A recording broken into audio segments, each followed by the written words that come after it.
So you might have the ZV-E10 or you're looking at getting yourself one, but some of the information that's available online is probably not meeting your needs as a vlogger or creator. So today I just wanted to simplify it so that you can get the best image quality straight out of camera.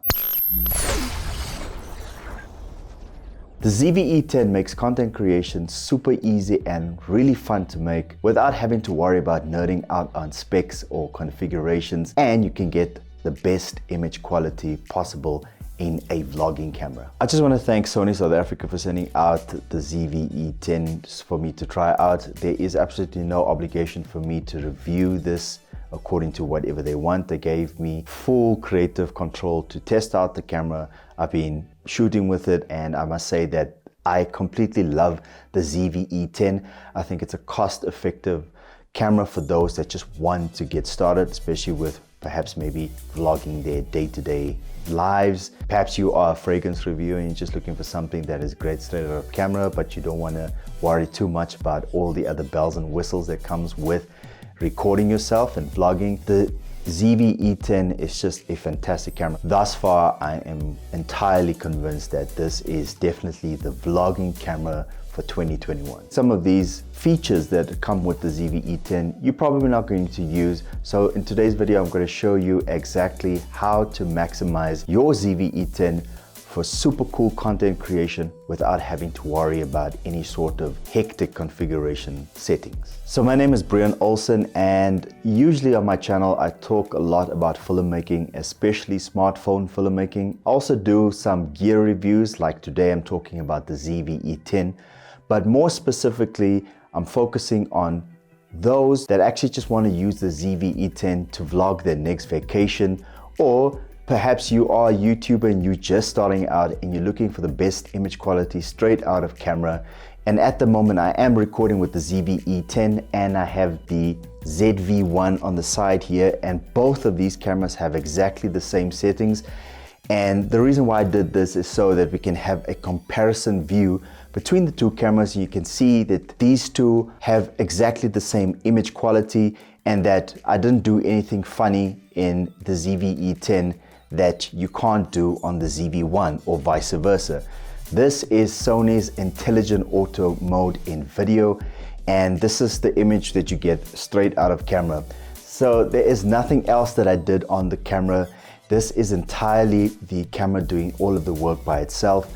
And what is fun and convenient about this is that you can go about doing your vlog, everything that you might have planned perhaps for your YouTube channel, or maybe when you're in a run and gun situation out on your family vacation, or you are recording your kids at a soccer practice or a football practice. You don't want to be sitting there messing around with the settings. So what you're seeing right now, this is straight out of camera, out of the ZV-E10. Like I said, for reference, I have the ZV-1 on the side here with the exact same settings.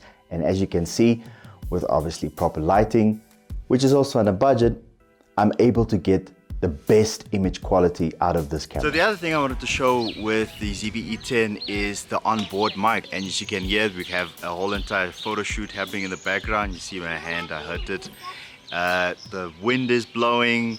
The kids are playing, cars, there's suburbia traffic, and you can hear that the audio quality is really cool. I mean, you can pick up my voice quite clearly, and it's really all you need. You don't really have to break the bank with buying additional gear or buying yourself an additional mic.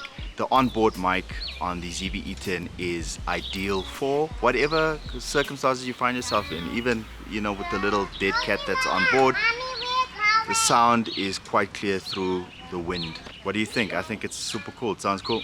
So you can see that I'm messing with the focal length here at the moment, and this is because I have the 10-18 OSS Sony lens on here, and I would highly recommend when you get yourself the ZV-E10 that you invest in a good lens. You can get the ZV-E10 with the kit lens, but personally I'll spend the extra amount of cash on this particular lens purely because you have a little bit of a tighter shot right now, and if I adjust the focal length, you have a nice extreme wide field of view without the aperture being affected. The downside with this particular lens is that it is an f4. So if you don't know what that means, that you're not getting that extreme depth of field with the f4 aperture, but also it's less light traveling into the lens. So this lens is perfect for when you are out and about, perhaps at a game or on vacation in daylight. That just means that you're not going to have to worry about something like a variable ND filter. It just means that in low light situations, you might struggle a little bit to get great image quality. But because of the crop sensor on the ZV-E10, I think that kind of compensates the image quality, especially in low light, because it's not as terrible as the ZV-1 when it comes to low light because of the crop sensor that the ZV-E10 has versus the ZV-1 and its 1-inch sensor. The ZV-1 does not have IBIS at all. It has active SteadyShot. I have the camera mounted on a tripod, and so I don't need any sort of stabilization. So I kinda am getting the full focal length without the image being cropped in artificially with the active SteadyShot. So that is probably one of the downsides when you use the electronic stabilization within the ZV-E10, is that it kind of crops in a little bit too narrow, especially for vlogging. But the good side with that is, coupled with the active stabilization as well as the focal length at this point in time, and another feature that is called ClearImage zoom, you're able to get a little bit closer to subjects that you ordinarily won't be able to get closer to without losing any sort of image quality. So there is an advantage with having this particular 10 to 18mm lens, but definitely the 10 to 18mm for me is a lot better than the standard kit lens. Try and see if you can invest in your lenses. You won't be sorry, because you can see the image quality with this lens is super amazing. So the ZV-E10 comes with 3 modes. They come with photo mode, video mode, and S&Q mode. And what S&Q is literally just slow motion. And what the camera does is it converts the video into a slow-mo instantly. So it means that you don't have to worry too much about slowing it down in post-production. The downside with it is that there is absolutely no audio that you're currently recording, and there's a little bit of loss in quality when it comes to shooting in S&Q mode if you're going to upload to platforms like YouTube or Instagram. Honestly, there is nothing to really be concerned about, because you're not doing any sort of heavy lifting when you're recording in S&Q mode. So for those that want to obviously use the ZV-E10 for vlogging, talking head shots like this, I can't say much other than what you're seeing right now. This is, like I said, straight out of camera. I didn't do any sort of post-production color grading on this. It has exposed my skin tones very nicely. The background looks very nicely. You can see the blue lights there. You can see part of the screen on that side there. And similar to the ZV-1, I have it exactly on the same settings, and I really did that for the purposes to show that the intelligent auto mode is something that is, I think, is a bit next level when it comes to Sony's picture quality. Even though the ZV-E10 as well as the ZV-1 has pro features, and that is basically just allowing you to color grade your image when you shoot in a picture profile like S-Log2 or S-Log3 or any of the HLG profiles. So who is this camera for? I would say that this camera is for everybody. I think that, say you just want to use the camera to vlog your next vacation, or you're a YouTuber just starting out, you're doing a lot of these talking head videos, I think that the ZV-E10 has been suited very well for those beginners. They made it super simple and super easy for whoever comes into content creation to hit the ground running and be able to start recording with great image quality without the frustration and the steep learning curve when it comes to content creation. I would also recommend this camera for the advanced users, those that are, have been doing YouTube for quite some time. I would advise it for any sort of filmmaker as well, because you're getting 4K up to 30 frames per second.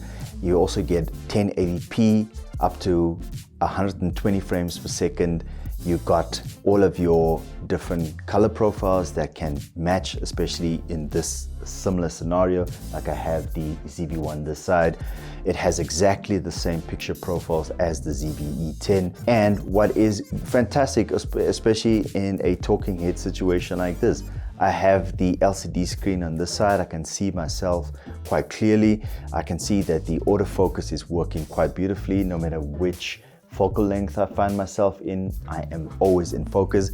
And the other benefit is that you have the red square around the LCD screen that shows that you are recording. So tell me, what do you think? I don't think there's any excuses. I mean, not every camera is perfect. We know that some cameras are better than others in certain aspects, but I think that the ZV-E10 is a well-rounded camera. I love it. It's definitely something that I would look into getting for myself in the future. And I just think it's great fun having both these cameras and having them side by side and using them side by side. I've definitely seen the power of the Sony vlogging camera systems, and either one for me is fantastic. But the one thing about the ZV-E10 is that you have the ability to change lenses, and I think that is definitely a game changer, especially if you're getting into making content. These lenses will take you a long way, especially if you decide to upgrade the camera body. You'll find that all of your lenses that you purchase actually fit on the different Sony cameras. Unlike the ZV-1, it doesn't have any interchangeable mount lenses. It has a fixed lens that is a 24 to 70 mil on there. So it's a little bit of a downside. I had to get myself an external lens from Ulanzi, and I'll be talking about that at a later stage, about how you can max out your ZV-1. But for now, I can only say that the ZV-E10 is a fantastic camera, and it's definitely the camera for 2021.